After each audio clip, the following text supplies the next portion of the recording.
Hello and welcome to the November 2nd episode of This Week in Kirkland, the official podcast of the City of Kirkland, bringing you timely topics and noteworthy news delivered to you every week. I'm your host, Jim Lopez, one of the two deputy city managers here at the city, joined today by two members of the podcast team. Kate Ryan. Hi, David Wolbrecht. And here, my friends, are the stories we're covering this week. We've got an outdoor speaker series coming up and also a preview of the city council meeting. Yeah, we are doing a quick recap of the Dia de los Muertos celebration that happened this past weekend. You still have a tiny bit of time left to apply to serve on the Cultural Arts Commission and some hands-on opportunities to shape the vision of your neighborhood if you live in the north of Kirkland. And reminder for November, free extra yard waste pickup. Yeah, let's get those applications in for the Arts Commission. Mm-hmm, and those leaves in the bins. Leaves in the bins. So city buildings are closed on Veterans Day. Daylight savings time ends, and ballots are due next week. Mayor Sweet signs a RE+ pledge. That's right. We're going to talk about that. But first, our big story of the week. Let's have fun with maps on GIS Day. That sounds very geospatially to me. Ooh, yeah. Well, GIS stands for Geographic Information Systems. And so if you are an amateur cartographer or just fascinated by maps, or perhaps you love facts and data presented in new and interesting ways, well, if that's you, come on down to City Hall on Wednesday, November 15th, all day, 8 to 5. And our amazing GIS program staff will be able to guide you through all the great products that they make for the city. Yeah, it's really neat. I mean, we have so many types of maps that not only we use inside the city from fire, police, public works, parks, but also there's maps for the public to use. Really cool things like, did you know you can locate Kirkland's environmentally sensitive areas? Yeah. Or find new walking routes? Hey, check that out. So you never really, you don't have an excuse to take your garbage out on the wrong day ever again here. Because you can see the solid waste pickup map schedule. That's right. Jim, why are you looking at me when you're talking, when you're saying that? Should be looking in the mirror. Oh. The event will feature short demos on the GIS software itself. Folks can try it out on tablets here. You can get more information, of course, in the Kirkland WA podcast show notes below. Jim, Yes. for a quick while in elementary school, I wanted to be a cartographer. Really? Yeah. I love maps. Oh, well, I'll see you there then. So you wanted to be a classic cartographer, or were you into the digital space? Well, at it was a young little age? pre-digital space. That's right. Back in my You day. had to have some real vision. Yeah, especially when I was in elementary school. I was, it was all paper, pencil. Well, we want to make sure that we love our GIS staff, but Yeah. we need for you to be the communications. Okay. All right. Let's all be right. real. All right. Thanks, Jim. The Outdoor Speaker Series begins on November 9th. Kirkland Parks and Community Services is hosting a series of adventure speakers. Oh. Yes, I want to be one, whatever they are. So these adventure speakers, I think, are geared a little bit towards outdoor adventure, Jim. that might be a challenge. We're talking about different authors, nature photographers, kayakers, What and fun. historians. Yeah, super cool. So this is a partnership with the Trust for Public Land. Yeah, and so they've got 3 coming up, November 9th, November 16th, and December 6th. Topics include how does a 10-minute walk to green space change a community? Oh, hey. That ties in with the maps very well for GIS Day. There you go. A guide to community-driven revitalization campaigns, and also discover the East Side's best-kept secrets, East Trail Trails. Or how we like to call it here in Kirkland, the CKC. CKC. The Cross and Kirkland all of the corridor. potential of that amazing corridor. Absolutely. So more information in the show notes and at kirklandparks.net. So the next meeting of the Kirkland City Council is on Wednesday, November 8th. And that's correct. Wednesday, not Tuesday. November 7th, Tuesday, is Election Day. So the meeting is held the next day. That's how we do it at 7:30 p.m. Now, an overview of the items on the business agenda include the council's discussion of Sound City Association. There are seats on regional boards that our city council sits on. And they're going to talk about that as our council members seek appointment in alignment with open seats and city priorities. Yeah, very cool. Also, the council will receive a briefing on the 2023 city-initiated annual legislative amendments. Say that 7 times fast. To the comprehensive plan and zoning map, and receive the Planning Commission's recommendations. They'll also hold a public hearing on a property tax increase as part of the mid-biennial budget process. Now, prior to the business agenda, the council holds a study session, and that study session starts at 5:30, and we're going to discuss in some detail the mid-biennial budget review. So we do that every 2 years, but every off year we come in with a budget review and propose updates to the 2023 through 2028. So it's the 5-year capital improvement plan. We do a lot of the big projects in the city, so that's going to be a great discussion. Yeah, and they're meeting in person, so you can come on down to City Hall. Also join via Zoom, or if you just want to watch, you can watch on YouTube, Facebook, and the city's website. So thank you, everybody, for a Dia de los Muertos to remember. This past Saturday, 400 community members of all ages attended our celebration. Yeah, and so I didn't attend, but we got a very detailed coverage synopsis from our staff down in Parks and Community Services. So the event featured a memorial altar, also known as a ofrenda, which was adorned with marigolds, candles, and food, along with statues and frames displaying photos of loved ones. And I did get to see a photo of that, and it was really lovely. Community members showed up in La Katrina outfits and told stories, like really just authentic, personal stories that people really loved listening to. So cool. And for those that don't know, including myself, I'm learning, this go around. Though the La Katrina outfits are satirical portrayals of skeletons, and folks dressed in elegant aristocratic women's garb. So I've seen some of that in, pop culture and shows and stuff, but I didn't know what it was called. And I understand a flamenco dancer performed. A very captivating 20-minute performance, yes. Wow, that's a long time. Awesome. Yeah, so and also attendees had the opportunity to sample authentic pan de muertos, which is a sweet or savory bread, and enjoy refreshing mango fresca. So thanks, everybody, for coming out, everyone. making this a really successful, really fun event. Great stuff. Say, hey, a quick reminder, it's your last chance to apply to serve on the Cultural Arts Commission. We talked about this a little bit at the beginning of the show. Please help keep Kirkland a vibrant, arts-focused community, and you can do that, my friends. You can apply to join the commission by this Friday by 4 p.m. On the city's website. It'll be on the show notes. So you're saying there's still time. There's yeah, Jim. We're saying you got a chance. You got a chance. Yeah.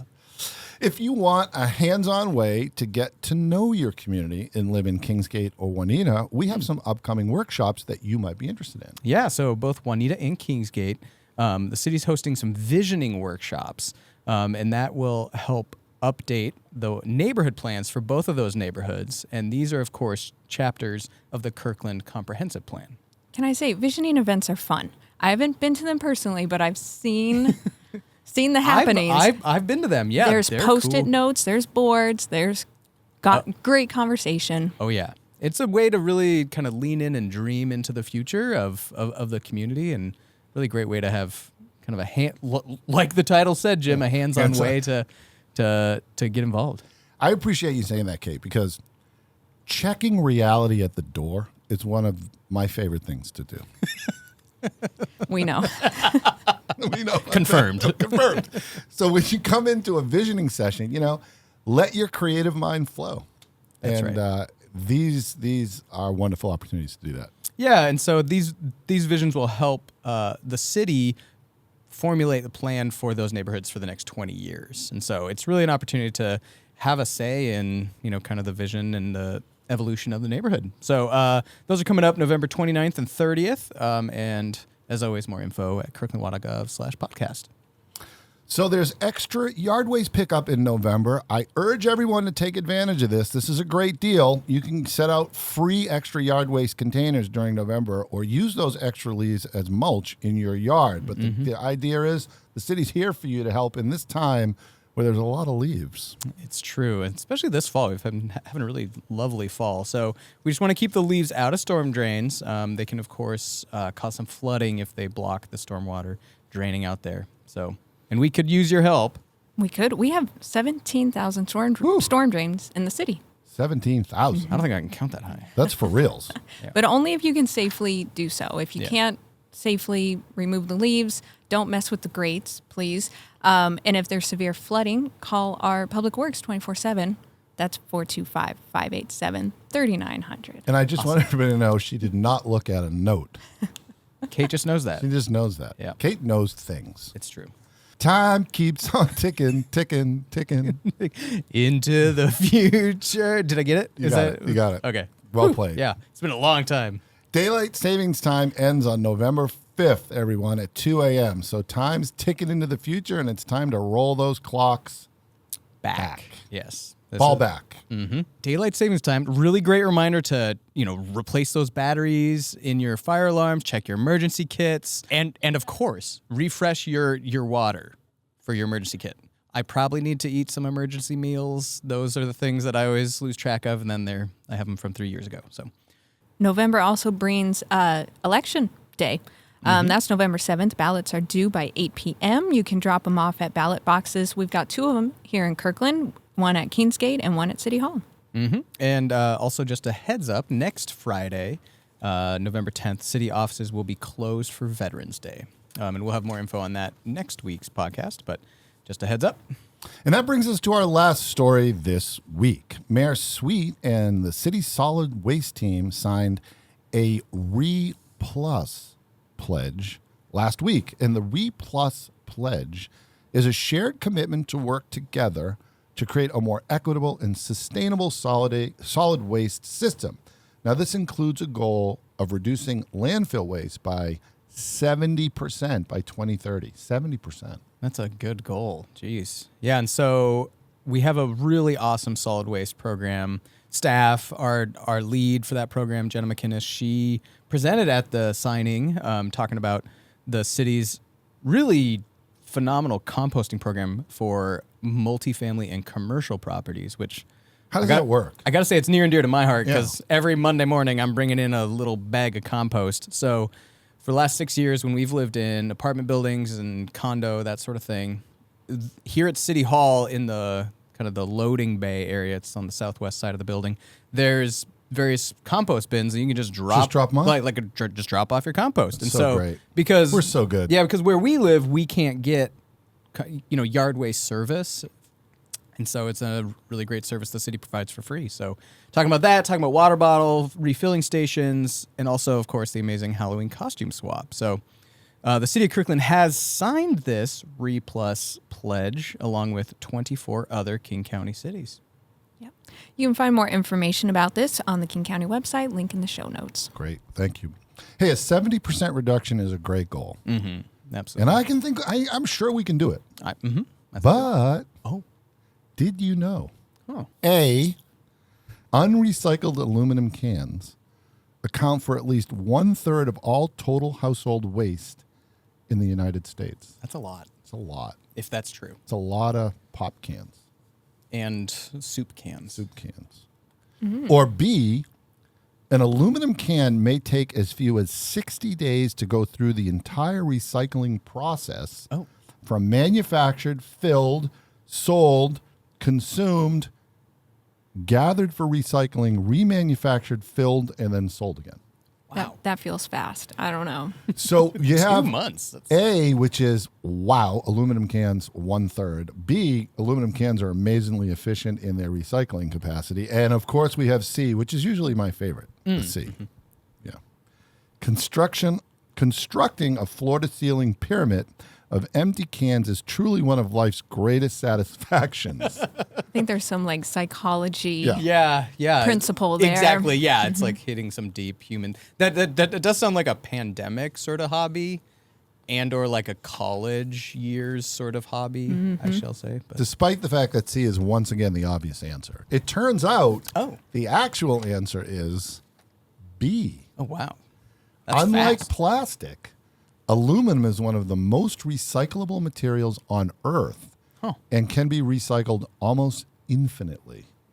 That sounds That's really magic. About 65% of all aluminum products are made from recycled aluminum. And because aluminum cans are so easily recycled in most communities, they actually account for less than 2% of the American waste stream, according to the EPA. That's pretty good. How about that? Well, how about this, Jim? Pray tell. Bonus, did you know? Our humble joke writer's grandfather may have helped create the modern process for casting aluminum, and aluminum may play a weirdly outsized role in said author's life. Wow. I think I want to know more. So do I. So I think we need to... Special guest? Yes, special guest Chris Peterson in the future, and that is a true factoid. A true bonus. Well, on that note, don't forget to turn in your ballots on November 7th. Yes, and that does it this week. You've been listening to This Week in Kirkland. Don't forget to like, subscribe, and Share. Special thanks to Anthony Girardi, Chris Peterson, and Sue Romero for their behind-the-scenes magic. Thank you. Thank you. Our next episode is November 9th? 9th. Until then, stay Stay connected, Kirkland.